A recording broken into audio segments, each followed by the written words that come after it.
I don't care what the scoreboard says right now in your life, whether that's talking health. You or someone in your family has some health issues. Like, Tom, you don't understand. I get it. I don't care what the scoreboard says, you're going to win. Relationships, your key personal or professional relationships. I don't care what the scoreboard says. Tom, you don't understand. It's done. It's over. There's nothing. I get it. Take a deep breath.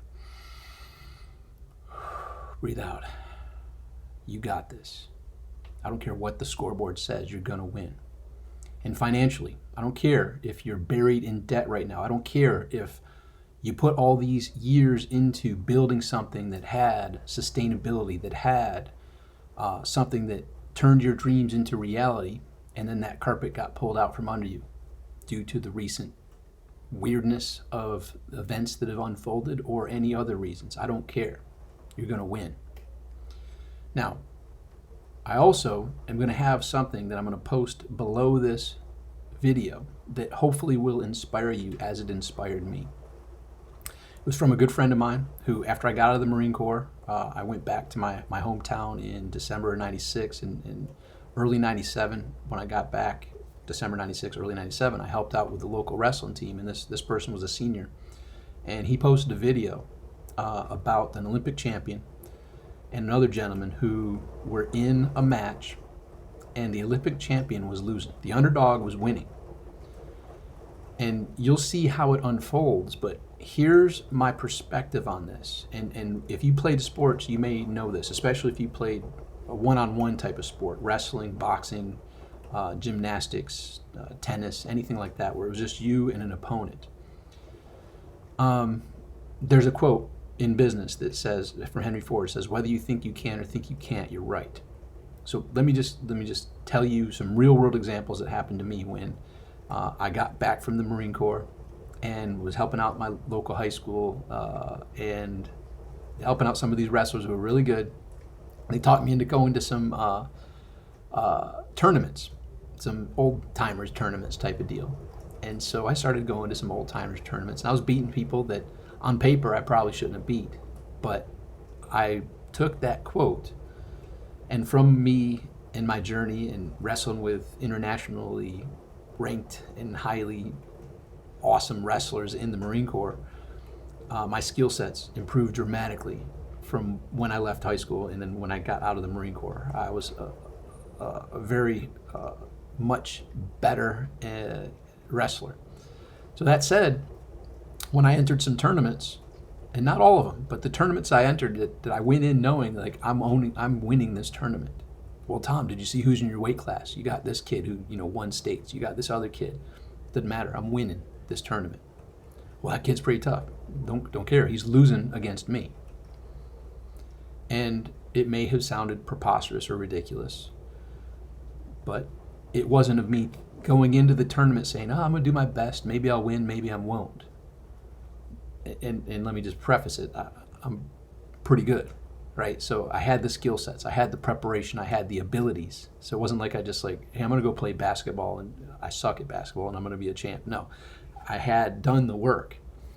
But prior to that shift, in high school, I didn't have the mental work. So I had the work, and I had people actually tell me, oh, you're going to beat this kid. In my mind, I'm like, no, I can't beat that kid. And I would lose, not because I should have lost, but because I beat myself prior to it.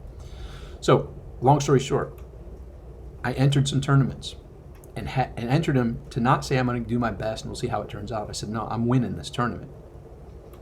And when the matches were close to time being up, there was one in particular, this match in Canandaigua, and this one dude in the finals had a face mask. So he had the headgear, but he had a face mask on. And it wasn't because he had injuries, because he wanted to protect his pretty face. And that takes away from cross faces and takes away from, some of the moves that protect you from getting taken down. And, it's a different strategy when you have someone with that mask on. And my friends and family came because Canandaigua was near where a lot of my friends and family are. And with seconds left, I was down.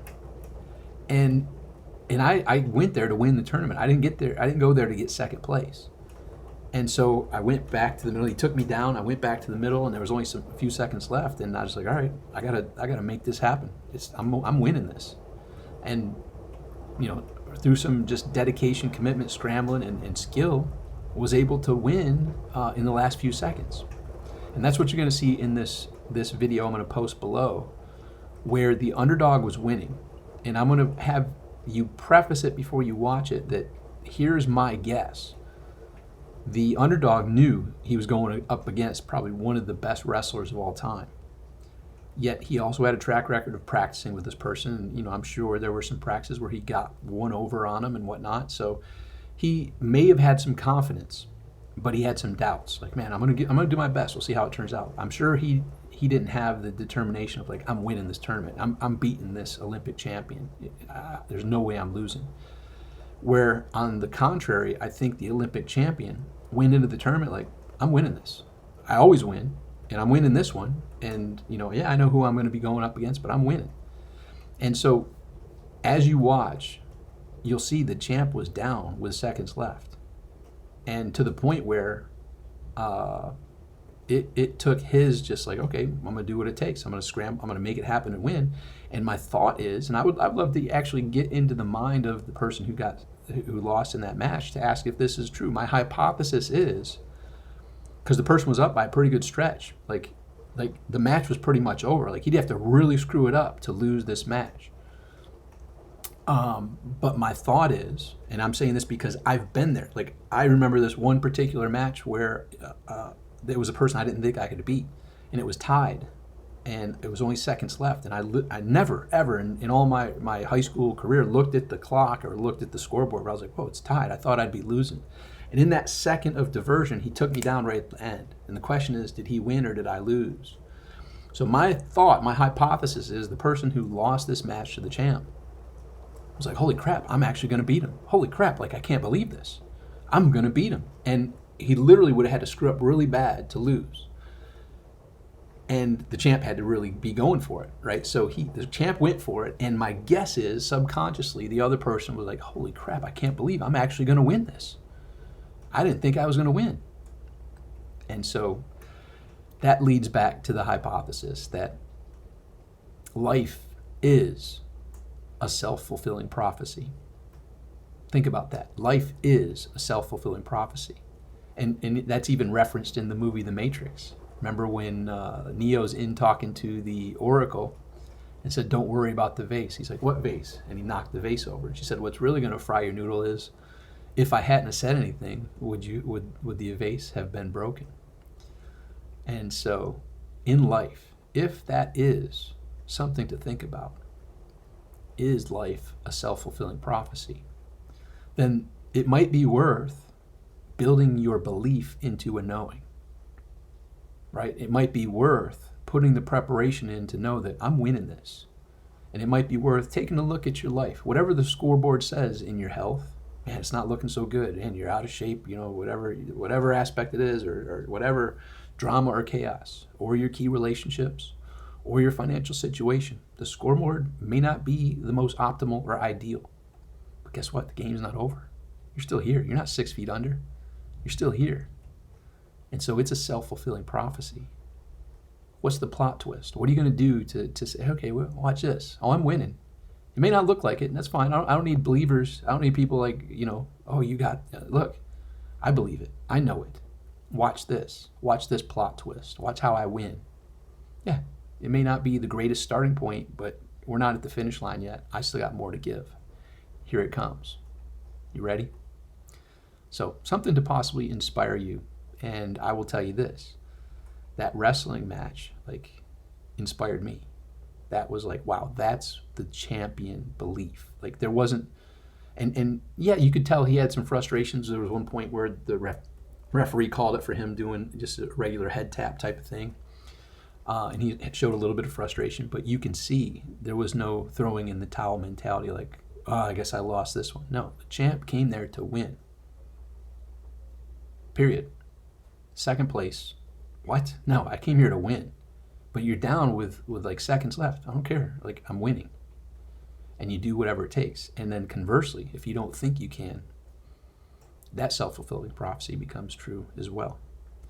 So wherever you are, you've got me on your side. I see the pain, the struggle, the chaos. I see that the clock is ticking and it may not look great, but it's time for that buzzer beater. It's time for that rally. It's time for that, holy crap, I never saw that coming. You know, your friends, your family, what got into you?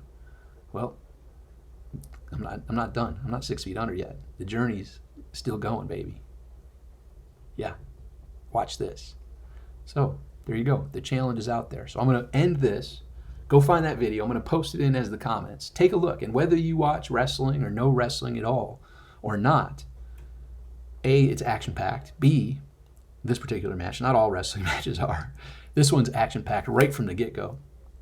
And B, you're going to see, the underdog. Like the underdog winning, but then the champ, who's the underdog, winning. So I give away the ending, but I wanted to preface those lessons for you before you watch it. So you can be that underdog. You can have a plot twist. You can get your health from where it is to where you want it to be. You can get your relationships from where they are to where you want them to be. You can get your financial situation from where it is to where you want it to be. Begins with the decision, and then is followed through with the commitment and consistency. The consistency wins. So, hope this inspires you. Hope this reminds you, you got it. You got this. So switch it to I'm not going to do my best to see how it turns out. No, I'm winning this. I'm winning this. I'm going to make the most of this brief journey we call life in the greatest amusement park in the universe. And I'm going to have some fun in the process. That's what I do.